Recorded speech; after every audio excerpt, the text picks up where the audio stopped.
All right, welcome to episode 1 of Taps Takes. I'm doing a machinima in the Borderlands universe. So I was gonna do one clip on my take after replaying Borderlands. I played it through the first time. I played the pre-sequel the first time. I kind of retroed this. This is the introduction episode, but I realized this is gonna be. I'll just probably make this like a season, and try to cut the shortest little sectional takes on what I'm getting from the Borderlands universe. I mean, I love this universe as far as a realm. It's awesome. This is the intro episode. We're going to try to keep this, easily digestible, snack size, 3 to 5, the type of stuff on a busy day you can watch and go, okay. And if you want another, we'll have another, that ongoing series. So, Borderlands. Why I love it, it's the first sci-fi universe as an adult I've embraced that really does kind of get through my odd backstory life sensibilities. I relate to your kind of weird, the characters in the canon.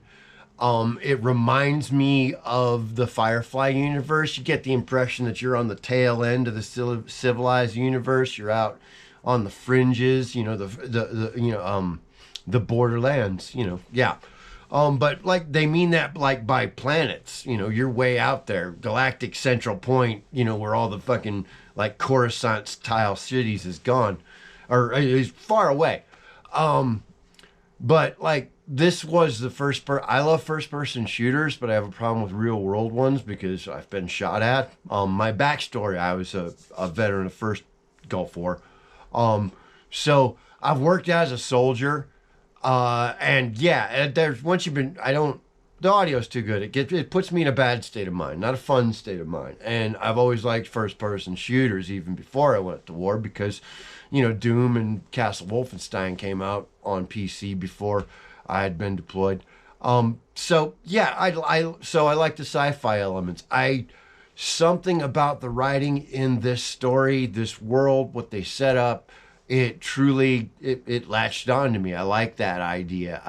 It gets the weird sci-fi gun nut bug in my head because of the bazillion different types and varieties of firepower available and fantasy stuff that if you played Wolfenstein and Doom, that set the precedent in your kid head for this type of game, and this gives it that to you in spades with this world that's like, well, it's the type of wonderfully psychotic you would expect from like, you're on the tail end of the galaxy out in one of the fringe worlds, which is what I liked. And you have your major characters are these people that are just kind of, well, it's they're just kind of, that's what they do. This is at this end of the galaxy, the best way to make money is to, take on whatever work you can find if you're a badass enough. And, usually that involves shooting people that other people don't like.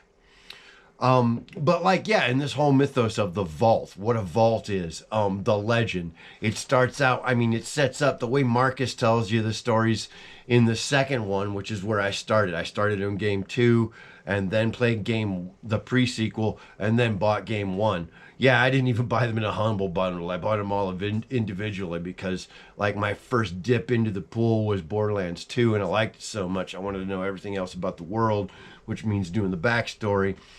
Now I have this idea for a machinima in this universe that I'm going to be writing as a character, as my own character in my own kind of playthrough. That'll be explained when I'm done with the writing phase of this.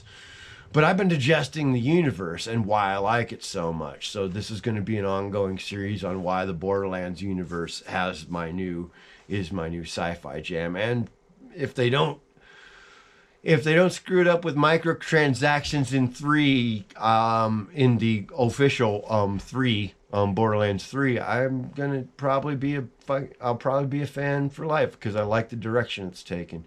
Because you have this universe where it's not so much governments anymore, it's corporations. These people found out ways to make money, and the best way to enforce their profit margin was to have their own army.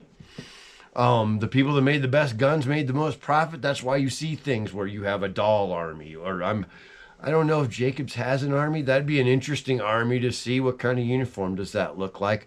But when you look at all this stuff, the ones that do it, like Dahl was such, well, Dahl makes sense because it's such a military. If you've played the Borderlands games, you know what I'm talking about. And if you haven't, dive in. It's fun. And it's an interesting mythos. And for this is way more for people that are into the verse. Like, you know, you're a vault hunter. So yeah, you have this legendary thing, the vault, that they tell kids about. You maybe someday you'll grow up to be a vault hunter, and you have people that have tried it and either quit because it just they couldn't ever find one, or it just got too hairy. You know, it's already established that these people have to be badasses because it is fucking hard to look for vaults. You got to go places where people don't want you, and in this sci-fi universe where like. I think the reason why I like it is like everything that you like have in a first-person shooter is explained in the sci-fi. Digistructing. I mean, they don't even give you backstory on it, but the fact that you can be digitally reconstructed for enough money by machines that are, of course, owned by a corporation. If you don't have enough money, you don't respawn. It's, you know, I that makes sense. That makes total sense. And people that run out of money for respawn are perma-dead.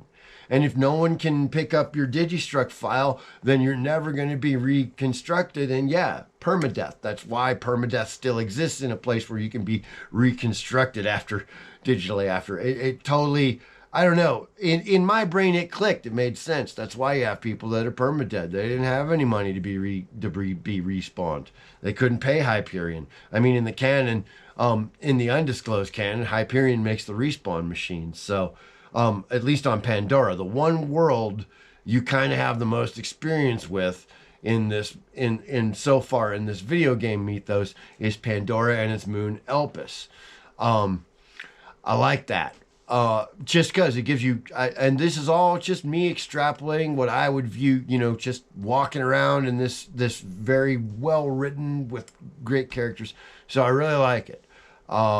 This is the introduction to the take on it, because this is what I see. You have everything is for profit, and everything you're on the ass, you're in the ass end of the galaxy because you are a vault hunter.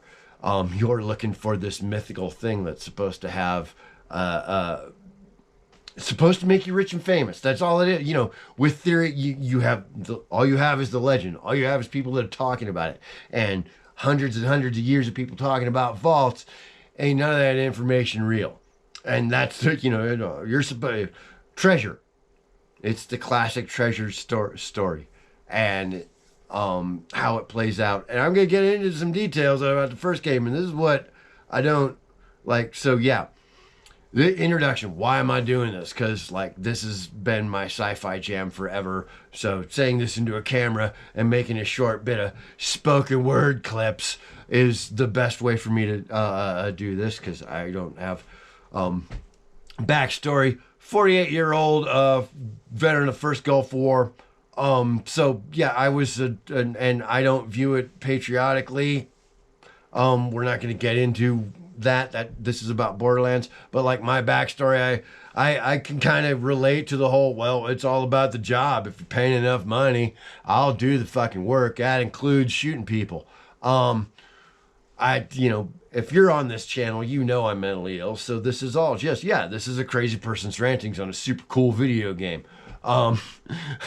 Sci-fi, a crazy sci-fi geek's rantings on a super cool video game. If I can remember to put that in the title of this introductory clip, that might just work. So yeah, this is just me geeking out. I'm a crazy person. I used to wear U.S. Army and shoot people that they told me to shoot. I've been out of that work for a long time because that's a horrible fucking company to work for. And that's the end of that type of discussion. But I do see this universe as like, I was like, if I was casting this sci-fi and I pulled my money, I'd probably be looking to become a vault hunter. It seems like steady enough work if you're good enough with the tools. And that's where the character I'm writing, the machinima, is for. He is He's a vault hunter by proxy. He decided to become one because that was people. He takes money to shoot people. Their vault hunters get paid a lot more money to shoot more people because they're out in the ass end of the universe where someone wants someone dead. And that's the attraction to me to this type of, this is my sci-fi geekism. And yeah, so this is the intro. This is the why. I hope y'all enjoy this.